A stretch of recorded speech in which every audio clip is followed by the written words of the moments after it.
नमस्कार, कान्तिपुर समाचारमा स्वागत छ। सुरु गरौँ अहिलेका मुख्य समाचारबाट। काठमाडौँ उपत्यका महामारीको केन्द्र बन्दै आज थपिएका 927 सङ्क्रमित मध्ये झन्डै आधा काठमाडौँका, देशभर 12 जनाको मृत्यु। निषेधाज्ञाका कारण अस्पतालमा गएर परीक्षण गराउने घटे। टेकु अस्पतालका निर्देशक भन्छन् जाँचै नगरी घरमा बस्दा समुदायमा सङ्क्रमणको जोखिम। जलविद्युत कम्पनीमा प्रवर्तकहरूको अनियन्त्रित दोहन, 14वटा आयोजनामा सर्वसाधारणको लगानी जोखिममा।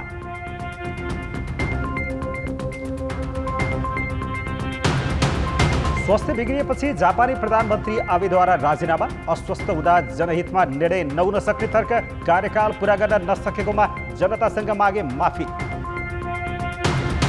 र खेल गतिविधि ठप्प भएर आर्थिक सङ्कट बेहोरेका महिला खेलाडीलाई परिवारबाटै विकल्प रोज्न दबाव। खेलाडीलाई भने लय बिग्रिएर टिममै नपर्ने चिन्ता।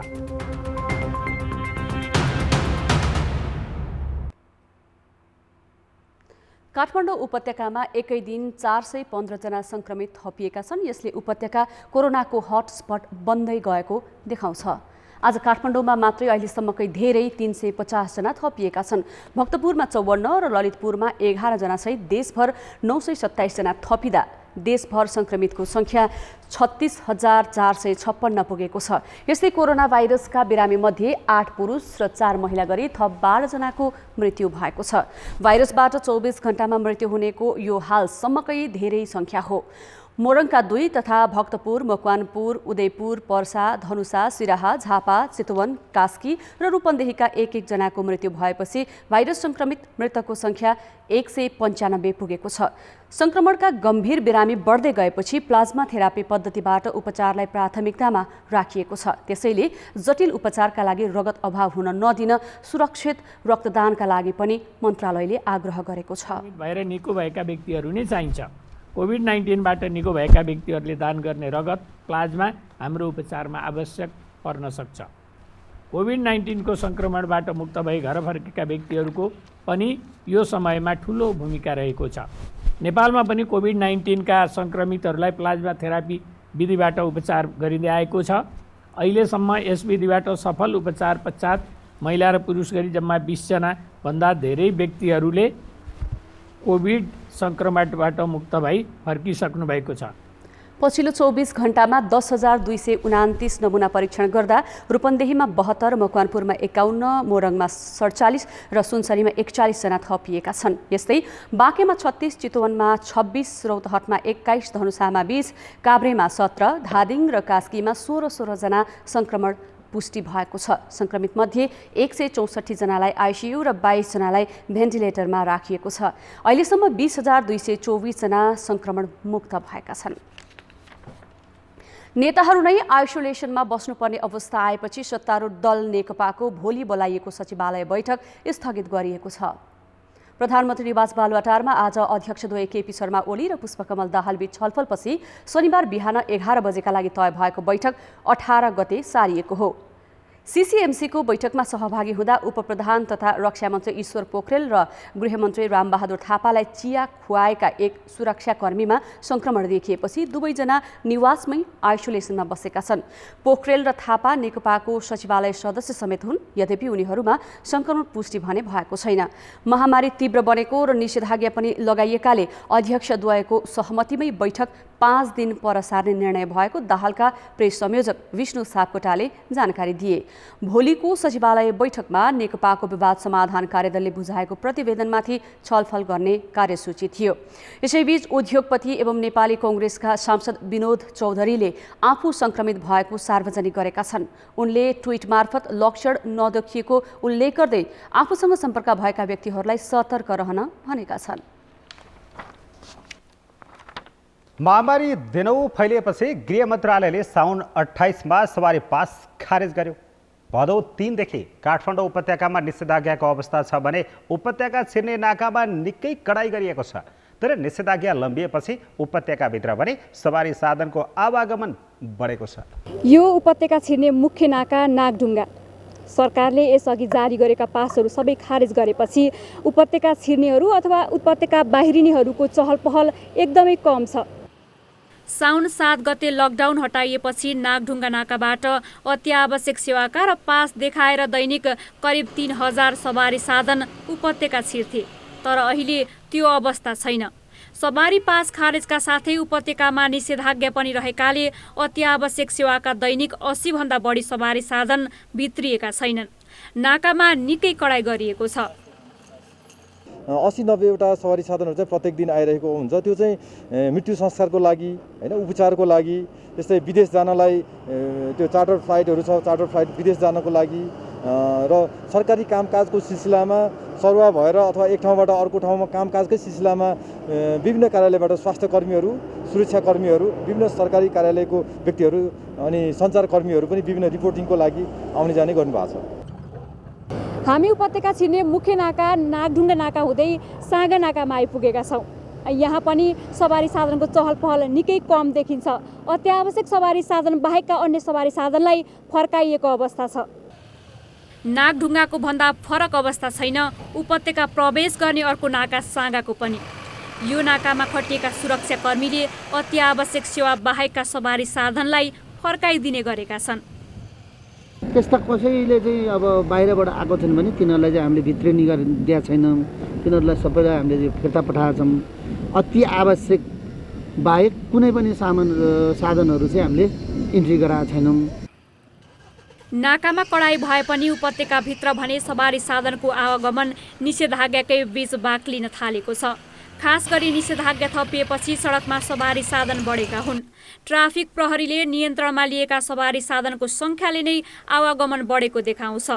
उपत्यकामा बिहिबार र शुक्रबार दैनिक 1000 भन्दा बढी सवारी साधनलाई कारबाही स्वरूप नियन्त्रणमा लिएको ट्राफिक प्रहरीले जनाएको छ। जबकि बुधबार निषेधाज्ञा थप गरिँदा आवागमनमा थप कडाइ गर्ने भनिएको थियो। अत्यावश्यक काम देखाएर बढेको आवागमनले जोखिम बढिरहेको छ, किनभने उपत्यकामा एक दिनमै 400 भन्दा धेरै सङ्क्रमित देखिन थालेका छन्। भदौ लागे यताको 12 दिनमा मात्र उपत्यकामा 2847 जना सङ्क्रमित थपिएका छन्। साउन अन्तिमसम्म उपत्यकामा 1966 सङ्क्रमित थिए। यो आँकडाले उपत्यकामा महामारीले डरलाग्दो रूप लिएको देखाएकाले सावधानी बढाउनुको विकल्प देखिँदैन। कान्तिपुर समाचारका लागि क्यामेरामा हेमन्त कटुवालका साथ अञ्जना लामिछाने, काठमाडौँ। नयाँ सङ्क्रमितको सङ्ख्याका आधारमा काठमाडौँ 2 साता यता पहिलो नम्बरमा छ। आज थपिएका सङ्क्रमित मध्ये 45% उपत्यकाकै छन्।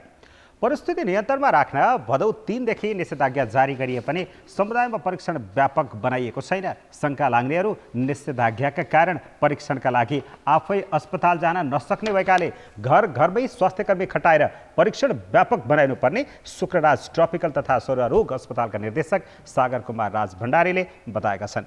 प्रस्तुत छ हाम्रा सहकर्मी कृपाल गौतमले डाक्टर राज भण्डारीसँग गरेको यो कुराकानी।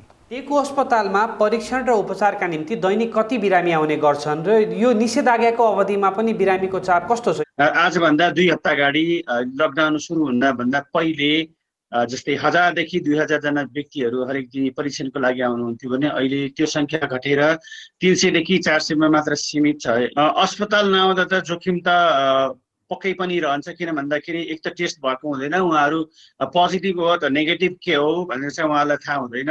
अब चाहिँ होपफुल्ली अब टेस्ट नहुँदाखेरि उहाँलाई आफू म नेगेटिभ छु भन्ने हिसाबले यताउता सबैसँग कन्ट्याक्ट गर्ने अवस्थामा पुग्नु भएको हुनाले चाहिँ सङ्क्रमण एकदमै जोखिमका साथ उहाँहरू सङ्क्रमणलाई बढाइरहेको अवस्था हो। कोरोनाको पहिलो बिरामीको उपचारदेखि अहिलेसम्म आइपुग्दा सङ्क्रमितहरूको प्रकृति र प्रवृत्तिमा कतिको भिन्नता पाउनु भएको छ? अहिले लक्षणहरू गम्भीर प्रकारका बिरामीहरू चाहिँ आइरहेको अवस्था हो होइन। अलिक खास गरेर बिरामीहरूमा ज्वरोको साथसाथमा उहाँलाई चाहिँ धेरै जसो चाहिँ निमोनिया भएको, सास फेर्न गाह्रो भएको अवस्था।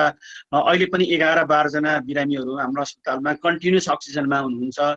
त्यस्तो प्रकारको लक्षणिक बिमारीहरू बढी देखिएको छ। पहिला चाहिँ देखिँदैन थियो यस्तो? पहिले खासै देखिन्न थियो, थोरैलाई मात्र देखिन्थ्यो भने अहिले चाहिँ यो सेभरिटीको आधारमा बढी भएका मानिस सङ्क्रमितहरू बढी देखिएका छन्। 4 महिने लकडाउन र अहिलेको निषेधाज्ञा यो महामारी नियन्त्रणका लागि के कति उपयोगी पाउनु भएको छ? सुरुको 4 महिनाको लकडाउनले गर्दाखेरि यो ट्रान्समिसनलाई रोक्न एकदमै सहयोग गरेको थियो होइन। सायद त्यो लकडाउन नभएको अवस्थामा यो भन्दा पनि एकदमै भयावह अवस्थामा पुग्ने थियौँ। र बिचमा हामीले जुन लकडाउनलाई चाहिँ डिस्कन्टिन्यू गर्दाखेरि जुन एउटा शास्ति भोग्न पर्यो। अब धेरैभन्दा धेरै सङ्क्रमितहरू चाहिँ यो भ्यालीभित्र आइपुगे र उहाँहरू चाहिँ टेस्टै नगरिकन कतिपय समुदायमा बस्नुभयो। त्यसले गर्दाखेरि अहिले चाहिँ सामुदायिक रूपमा पनि एउटा सङ्क्रमण भइसकेको अवस्था हो। अहिले पनि हाम्रो यो परीक्षण गर्ने क्रममा हामी देख्छौँ योभन्दा 2 हप्ता अगाडिको जुन एउटा सेनारियो थियो भने अहिले त्यो सेनारियो चेन्ज भएको छ। अधिकांश काठमाडौँवासीलाई नै यो चाहिँ सङ्क्रमित देखिएको छ। तपाईँको विचारमा जस्तो यो होम आइसोलेसनको निगरानी कसरी भइरहेको छ? कतै यो नै समुदायमा सङ्क्रमण फैलाउने एउटा आधार त होइन? निरीक्षण त 100% निरीक्षण हुनै नै पर्छ। त्यसकारण चाहिँ निरीक्षणको साथमा एक्सपर्टहरूले चाहिँ निरीक्षण गर्नुपर्ने हुन्छ। सबभन्दा पहिले होम आइसोलेसन गर्दाखेरि उहाँको कोठा उपयुक्त छ कि छैन भन्ने कुरा निरीक्षण गर्ने टिमले हेर्नु पर्यो। अब निरीक्षण गर्दा त्यो टिम अब उहाँको इन्भाइरोमेन्ट ठिक छ, कोठा पनि ठिक छ भने उहाँलाई आइसोलेसनमा राख्ने, त्यसपछि हरेक दिन उहाँहरूसँग चाहिँ यो चाहिँ मोनिटरिङ गर्नुपर्ने हुन्छ। सायद अब अन साइट मोनिटरिङ पनि गर्न सक्छ अथवा अनलाइन पनि चाहिँ मोनिटरिङ गर्न सकिन्छ। त्यो प्रविधि गर्यो भने चाहिँ सजिलो हुन्छ। एक चिकित्सकको नाताले हेर्दाखेरि यो कोरोना नियन्त्रणका लागि सरकारले गरेको तयारी पर्याप्त छ त? यो लकडाउन मात्र एउटा विकल्प होइन। लकडाउनको साथसाथमा प्यारालली हामीले यो परीक्षणको दायराहरू बढाउनुपर्छ भनेको यो मेसिनको सङ्ख्या बढाउने होइन कि ती कम्युनिटीमा जहाँ हटस्पट भइरहेको छ, जहाँ सङ्क्रमितहरू धेरै छ, उहाँहरूसँग गएर कम्युनिटीमा उहाँहरूसँग चाहिँ व्यक्ति सम्पर्कमा भएका व्यक्तिहरूको चाहिँ त्यही कम्युनिटीमा गएर सङ्कलन गर्नुपर्ने हो। अथवा ती व्यक्तिहरूलाई कुनै ठाउँमा सङ्कलन गरेर उहाँहरूको कुनै यातायातको साधनद्वारा चाहिँ जहाँ यो स्वाब कलेक्सन मतलब जहाँ परीक्षण हुन्छ ती ठाउँमा ल्याउन पनि सकिन्थ्यो। सबभन्दा बेस्ट भनेको अहिलेको लागि देखिएको कम्युनिटी लेभलमै स्वास्थ्य कर्मीहरूलाई चाहिँ परिचालन गरेर त्यहाँ चाहिँ सङ्कलन गर्नु अलि राम्रो देखिन्छ। खास गरेर स्थानीय सरकारको अथवा वार्ड लेभलमा चाहिँ त्यति कोअर्डिनेसन हुन सकेको छैन। तर पनि हामी एकदमै कोसिस गरिरहेका छौँ सबैले चाहिँ यो वार्ड लेभलदेखि लिएर अस्पताल त्यसपछि यो सबै ठाउँहरूमा यो चाहिँ राम्रो चाहिँ समन्वय भयो भने यसलाई चाहिँ काम गर्न अलिकति सहज वातावरण मिल्छ। तपाईँको अस्पतालमा अहिलेसम्म कोही पनि स्वास्थ्य कर्मी सङ्क्रमित भएका छैनन्, जबकि देशभरको स्वास्थ्य संस्थाहरूमा स्वास्थ्य कर्मीहरू सङ्क्रमित हुँदाखेरि काम नै प्रभावित भइरहेको छ। यसको कारण चाहिँ के होला? हरेक स्वास्थ्य कर्मीको 12 घन्टे सिफ्ट ड्युटी राखेका छौँ र त्यसले गर्दा पनि धेरै कर्मचारी एक्सपोज हुन पाउनुहुन्न। अर्को कतिपय स्वास्थ्य कर्मीहरू काठमाडौँमै वासी हुनुहुन्छ, उहाँ समुदायमा बस्नुहुने हुँदाले चाहिँ उहाँलाई यो चाहिँ सङ्क्रमणको उच्च जोखिम भएको कारणले उहाँहरूलाई हामीले कतिपय स्टाफहरूलाई चाहिँ क्वारेन्टाइनमा राख्ने व्यवस्था गरेका छौँ।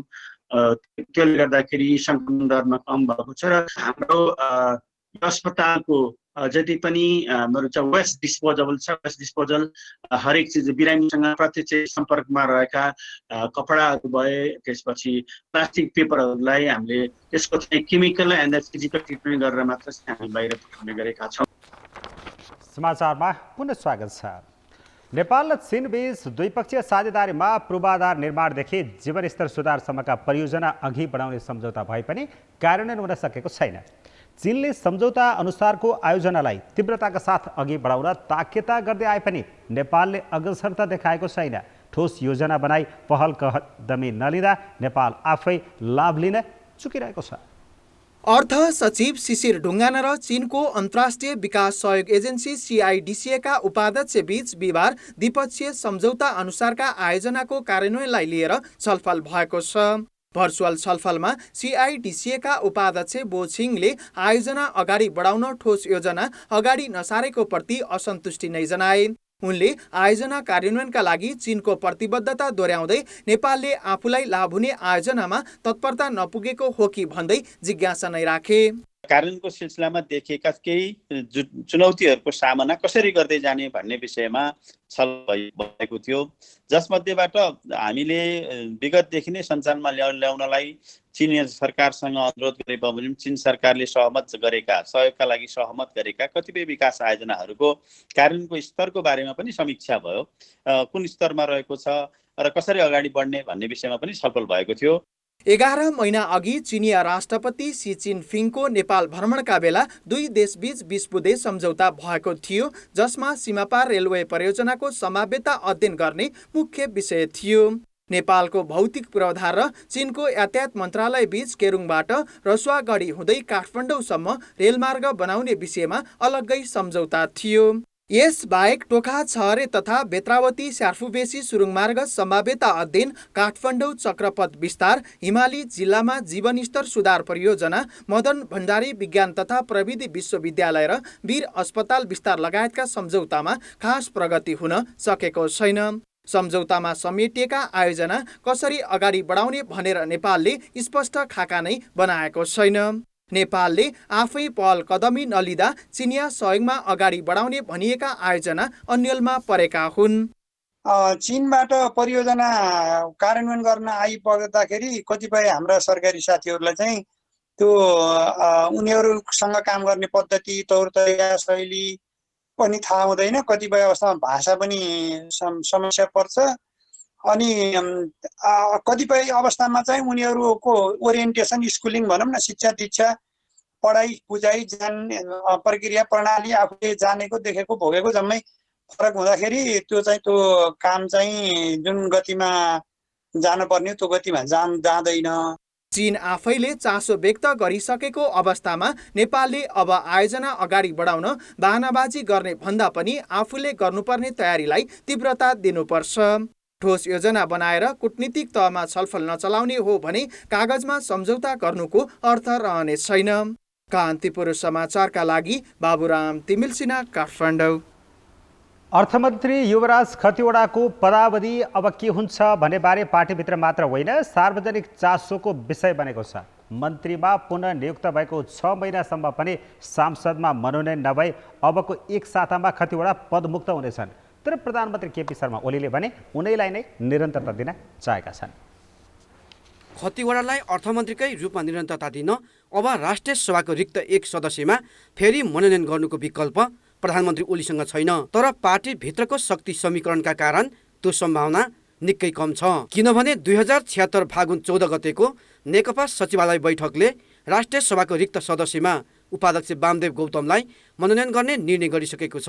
तर त्यसलाई प्रधानमन्त्री ओलीले कार्यान्वयन गरेका छैनन्।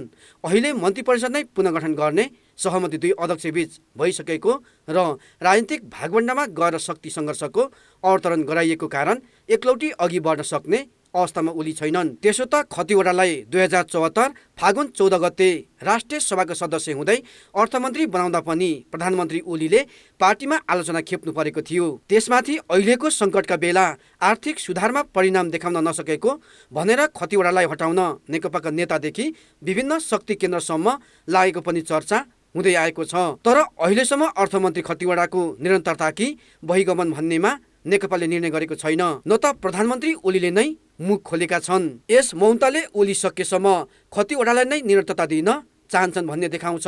नेपाल राष्ट्र ब्याङ्कको जागिरे हुँदै तत्कालीन एमालेको सहयोगमा गभर्नर, राष्ट्रिय योजना आयोगका सदस्य र 2 कार्यकाल उपाध्यक्ष भएका खतिवडा आर्थिक सुशासनका पक्षधर मानिन्छन्। तर उनलाई अर्थमन्त्री भएर पनि मुलुकको अर्थतन्त्रलाई राजनीतिक आँखाबाट हेर्न नसकेको आरोप लाग्ने गरेको छ।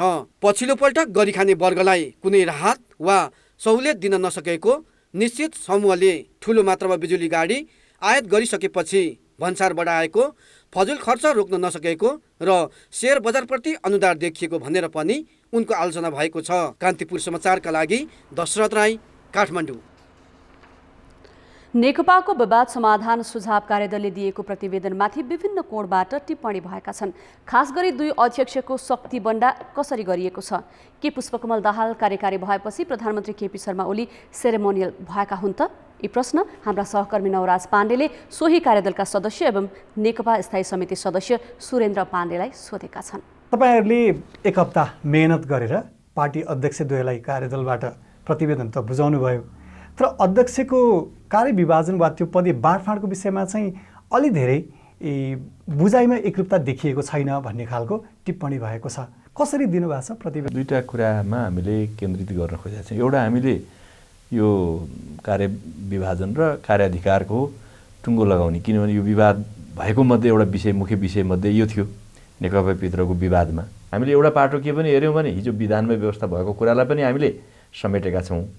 विधानले बोक्न नसकेको या यस बीचमा चाहिँ व्यवहारमा उत्पन्न भएको समस्यालाई 2टा कुरालाई चाहिँ सम्बोधन गर्ने गरी नै हामीले यो कार्यक्षेत्र कार्याधिकार चाहिँ निश्चित गर्ने गरी प्रस्ताव गरेका छौँ। एउटा त्यसमा उहाँहरूको यो काम फलाना फलानाले गर्ने, दोस्रो पार्टीलाई सामूहिक नेतृत्व सामूहिक जिम्मेवारीमा लिएर जाने, सरकार सञ्चालन गर्दाखेरिमा पार्टीको सल्लाहमा पार्टीको नीतिगत निर्देशनमा प्रधानमन्त्रीले काम गर्नुपर्ने र पार्टी चलाइरहेको बखतमा पनि सामूहिक नेतृत्व पद्धतिको आधारमा पार्टी अध्यक्ष जसले बढी पार्टीको भूमिका खेल्छ उसले पनि सामूहिक नेतृत्वको भावना अन्तर्गत बसेर काम गर्नुपर्ने र यो कुरा हामीले अरू सन्दर्भमा पनि उल्लेख गरेका छौँ। त्यो जस्तो सरकार अध्यक्षको कार्यविभाजन अध्यक्षको विषयमा चाहिँ ओलीलाई अलिकति सेरेमोनियल जस्तो देखिन्छ भन्ने खालको कुरा पनि आइरहेको छ। प्रचण्डलाई कार्यकारी, ओली चाहिँ सेरेमोनियल अध्यक्ष हो होइन, खास गरी होइन, दुवै अध्यक्ष हो, त्यसमा त विवाद भएन। तर दुवै अध्यक्ष आउँदाखेरिमा पार्टीको बैठकमा आउँदाखेरिमा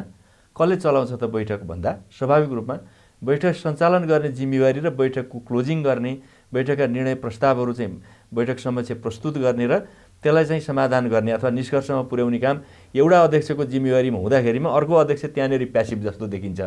त्यो ठिकै कुरा हो, तर उहाँ अध्यक्ष नै हो। अब तर अर्को अध्यक्ष त फेरि क्याबिनेटमा त जान पाउनुहुन्न नि।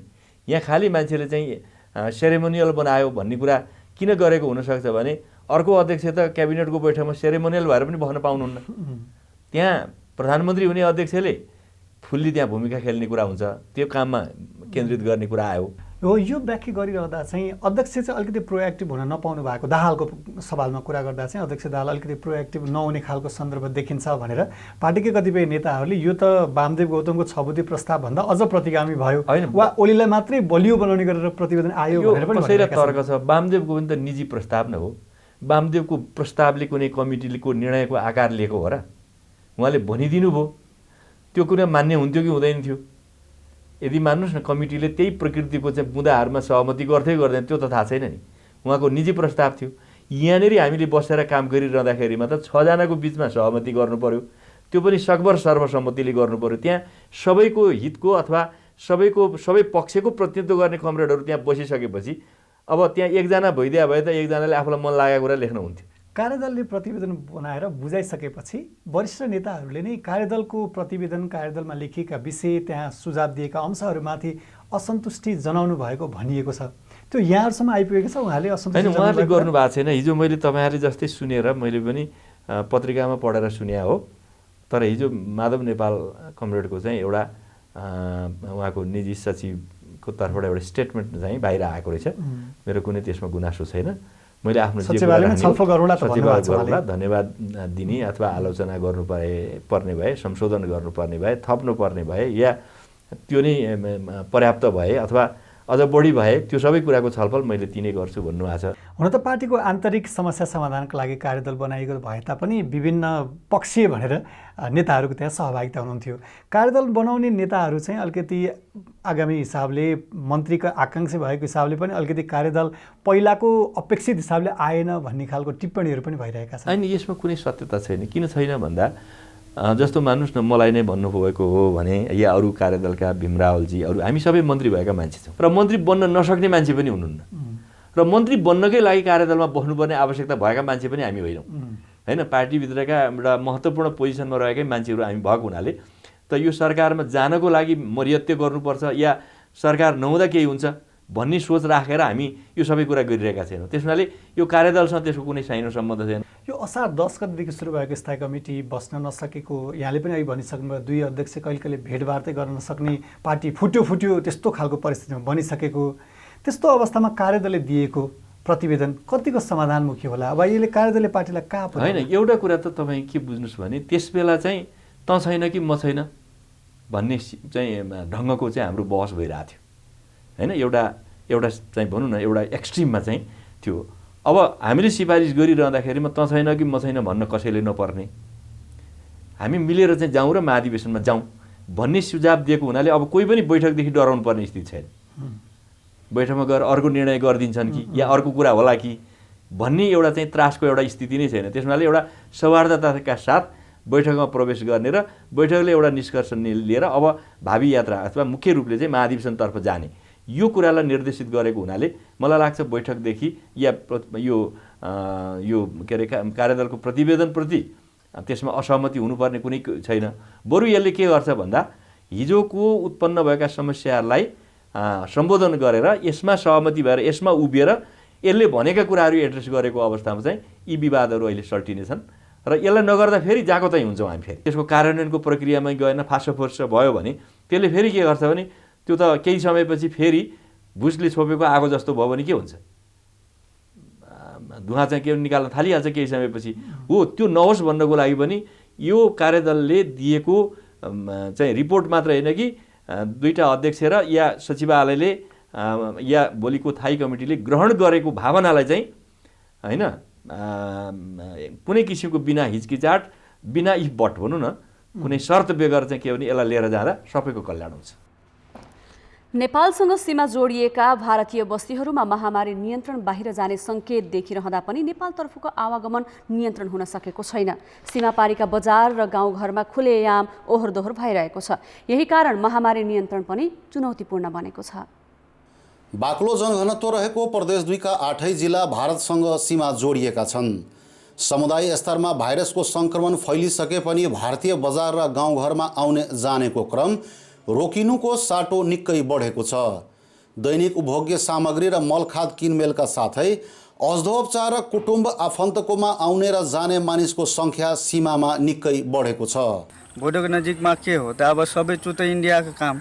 हाम्रो कहिले इन्डियाको मान्छे नेपालमा आउँछ, नेपालको मान्छे इन्डियामा जान्छ, त्यसको त अब के रे यहाँ त धेरै अप्ठ्यारो छ। भारतीय सीमासँग जोडिएका प्रदेश 2 को 464 किलोमिटर सीमामा 6000 भन्दा बढी सशस्त्र प्रहरी परिचालन गरिएको छ। बाढीका कारण हटाइएका अस्थायी पोस्टहरू बोर्डर आउटपोस्टमा मात्र सीमित भएको छ। मुख्य नाकामा कडा निगरानी रहे पनि अन्य ठाउँमा सुरक्षाकर्मीको उपस्थिति नरहेकै कारण चोर बाटो भएर मानिसको आउने जाने क्रम निकै बढेको हो। पहिला जुन तरिकाले जुन राखेको थियो नि टोलीहरू, त्यो टोली चाहिँ इन्डियामा अहिले छैन। अहिले निगरानी चाहिँ हटाएको अवस्था छ कि अब हाम्रो एकातर्फ मात्र निगरानी बढी भएको छ। त्यसले गर्दा अलिकति उनीहरूले मुख पनि उता नरोकेको अवस्था छ। तर अब हामीले चाहिँ त्यो एक बेला पनि फेरि मान्छे थपेर त्यहाँ म्याक्सिमम चाहिँ फुट पट्रोल अथवा साइकल पट्रोल भेगल पट्रोल जहाँ जहाँ सम्भव छ त्यो तरिकाले हामी निगरानी चाहिँ बढिरहेको छ। भारतीय सीमासँग जोडिएका प्रदेश 2 का सबै जिल्लामा कोरोना भाइरसको सङ्क्रमण र मृत्युका घटना बढ्दै जाँदा पनि प्रदेश र स्थानीय तहले रोकथाम तथा परीक्षणको दायरा प्रभावकारी रूपमा बढाएर काम गर्न सकेका छैनन्। दिनानुदिन जुन तरिकाले केसहरू सङ्ख्याहरू बढिरहेछ, सिरियस केसहरू बढिरहेछ, अब यसलाई कसरी म्यानेजमेन्ट गर्ने भन्ने कुरा उहाँहरूको कुनै पनि रोड म्यापले र प्लानले बताइरहेको छैन। भनेपछि अहिलेको टाइममा आएर सरकारले गरेको कुराहरू यथेष्ट रूपमा नभएको देखिन्छ र कोरोना महामारीलाई लिएर जुन सिरियसनेस हुनुपर्ने हो सरकारको र स्थानीय सरकारको सामाजिक विकास मन्त्रालयको कुनै पनि धेरै राम्रो पहल देखिएको छ। सरकारले अति जोखिमपूर्ण सूचीमा राखेको प्रदेश 2 का जिल्लामा सुरक्षाको व्यवस्थापन अझै चुस्त बनाउनुका साथै भारतीय बजारमा आउने जाने क्रम रोक्न सक्नुपर्छ। प्रदेश 2 मा बाक्लो जनघनत्व रहेकाले समुदाय स्तरमा छिट्टै भाइरसको सङ्क्रमण फैलिने हुँदा निषेधाज्ञामा मात्र सीमित नराखी आइसोलेसनको व्यवस्थापन र स्वास्थ्य परीक्षणको दायरा समेत बढाउनु पर्ने आवश्यकता छ। कान्तिपुर समाचारका लागि क्यामेरामा बिर्खेश यादवका साथ अनिल मिश्र, जनकपुर धाम, धनुषा।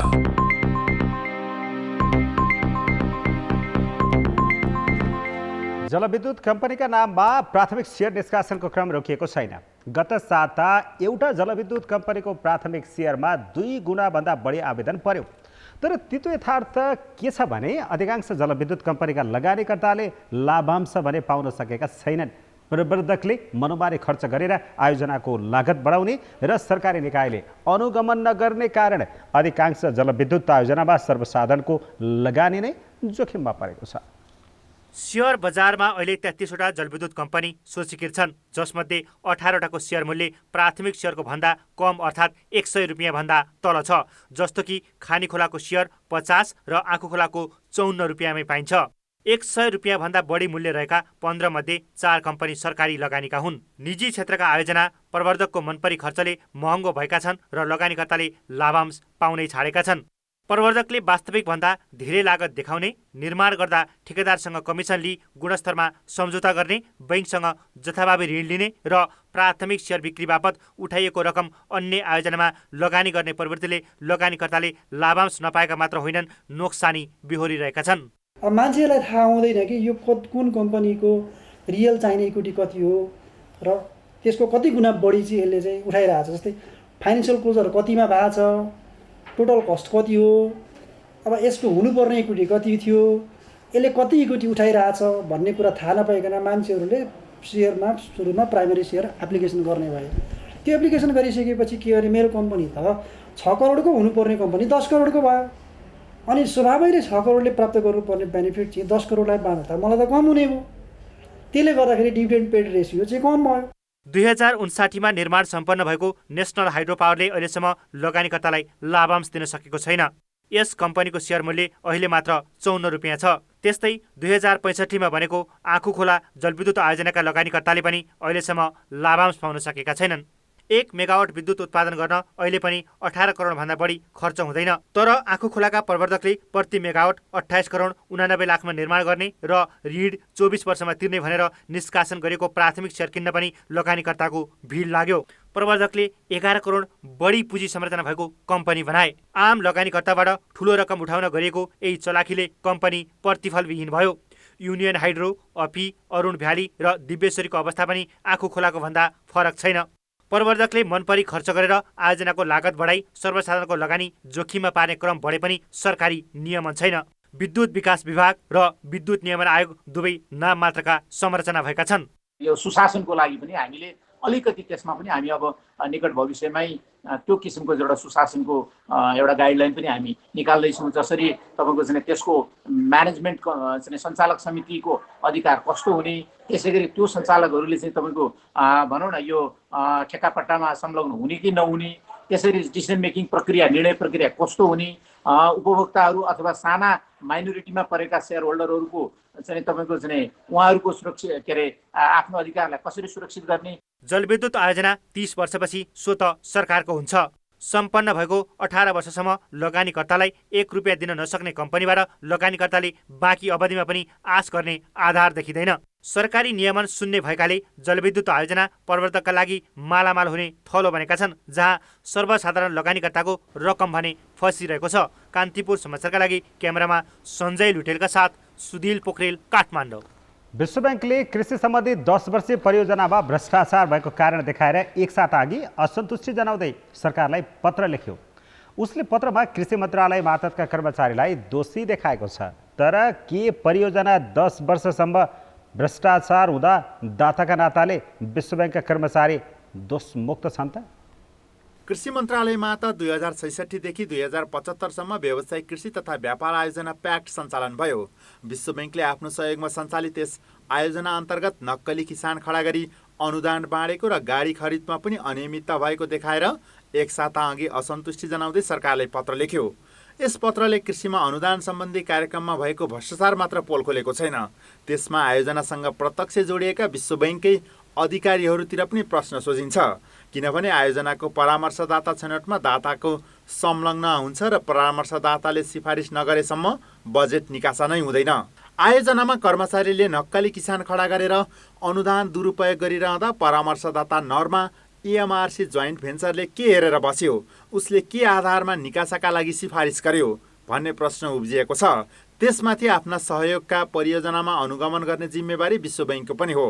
अनुगमनमा कैफियत फेला परे उसले थप किस्ता रोक्न सक्थ्यो, त्यो किन गरेन भन्ने समेत प्रश्न उठ्छ। अहिले तपाईँको आयोजना सकिएर धेरै वर्षपछि कसैले कुरो उठाएको भरमा चाहिँ नि उहाँहरूले मात्रै यता उठाउनुको अर्थ के हुन्छ भने उहाँहरूले पनि हेर्नु भएन क्या यसमा, उहाँहरू पनि दोषी देखिनुहुन्छ यसमा। किनभने उहाँहरूले पनि त नोटिफिकेसन दिएरै काम गरे हुन्छ, उहाँहरूले बिडिङ डकुमेन्ट पठाएको हुन्छ, उहाँहरूलाई सबै एस्टिमेट पठाएको हुन्छ, उहाँहरूले हेर्नु भएको हुन्छ, अनि मात्रै यो कुराहरू अगाडि बढेको हुन्छ के।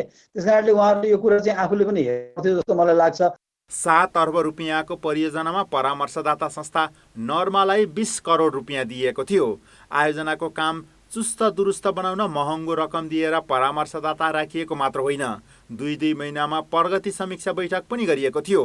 यतिखेर प्रश्न उठाएर आयोजनालाई पारदर्शी बनाउने भूमिकामा चुकेको बैंक आफू पानीमाथिको ओभानो देखाउनतिर लागेको छ। फलानु परामर्शदातालाई दिने भयो भनेर सम्म स्वीकृत गराउनुपर्छ, फुल कन्ट्रोल हुन्छ, तसर्थ उहाँहरूको जिम्मेवारी यसमा रहनुपर्ने हो। तर कानुनत सबै चाहिँ यो खरिद गर्ने एकाइलाई जिम्मा लगाइएको छ र उहाँहरू सल्लाहकारको भूमिकामा मात्र देखिनुहुन्छ। बैंकको ऋण र अनुदान सहयोगमा धेरै आयोजना नेपालमा सञ्चालनमा छन्।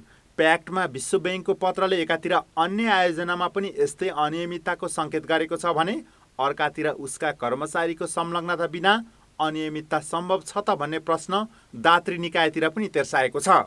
कान्तिपुर समाचारका लागि सुमन पन्थ, काठमाडौँ।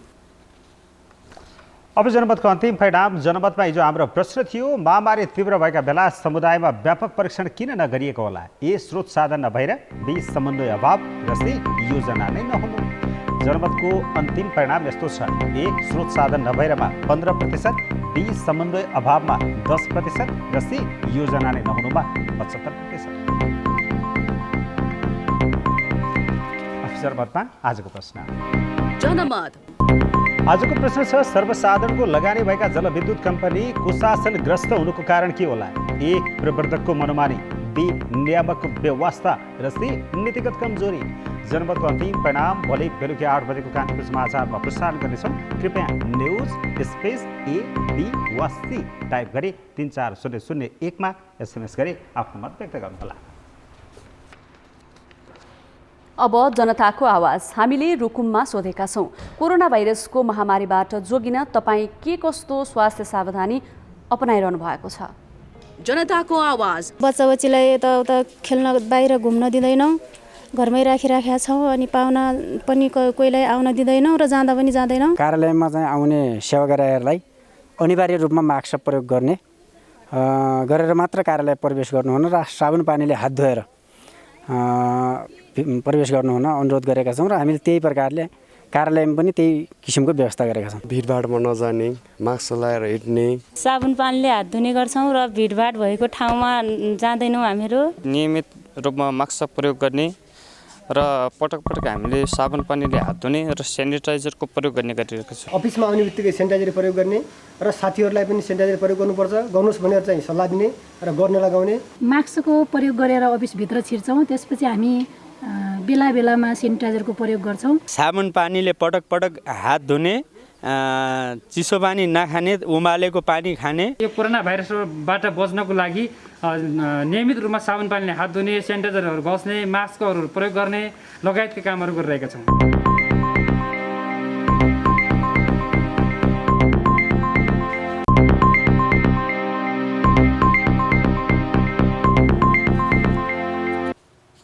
नमस्कार, कान्तिपुर खेलकुद समाचारमा स्वागत छ।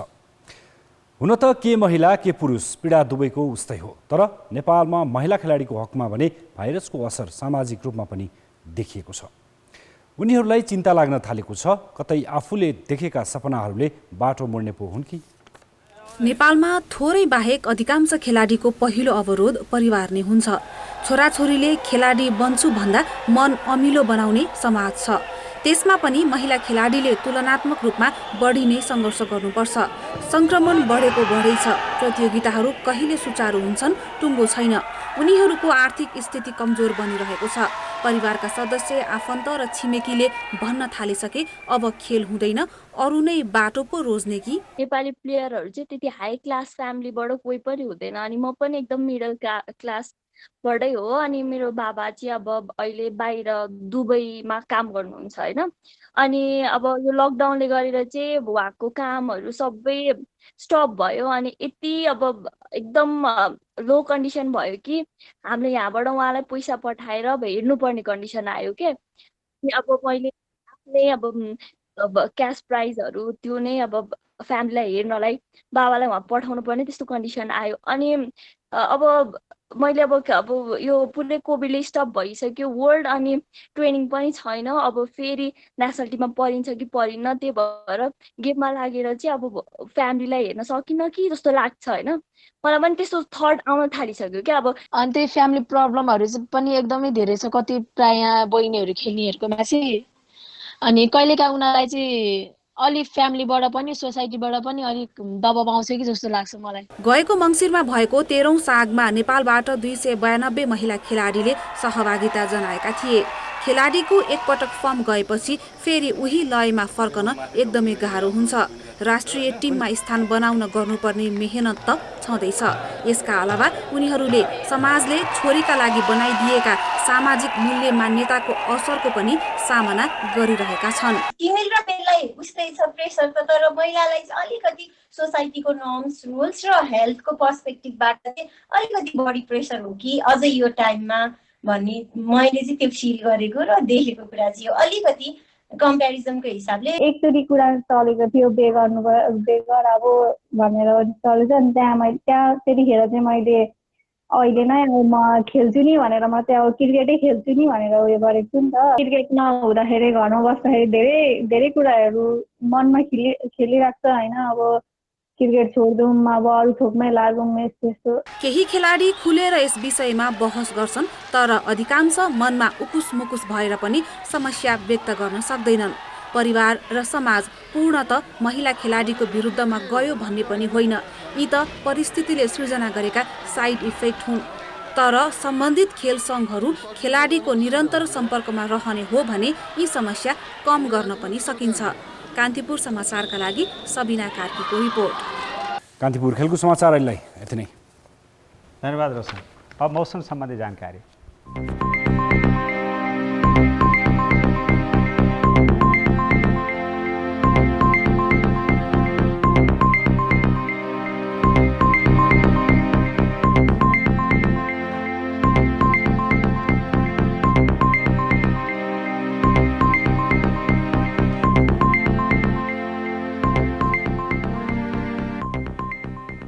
कान्तिपुर समाचार अहिलेलाई सक्यो। अब हाम्रो अर्को समाचार बुलेटिन राति 10:30 बजे अङ्ग्रेजी भाषामा र राति 11 बजे नेपालीमा हुनेछ। कान्तिपुर टेलिभिजन हेर्दै गर्नुहोला। नमस्ते।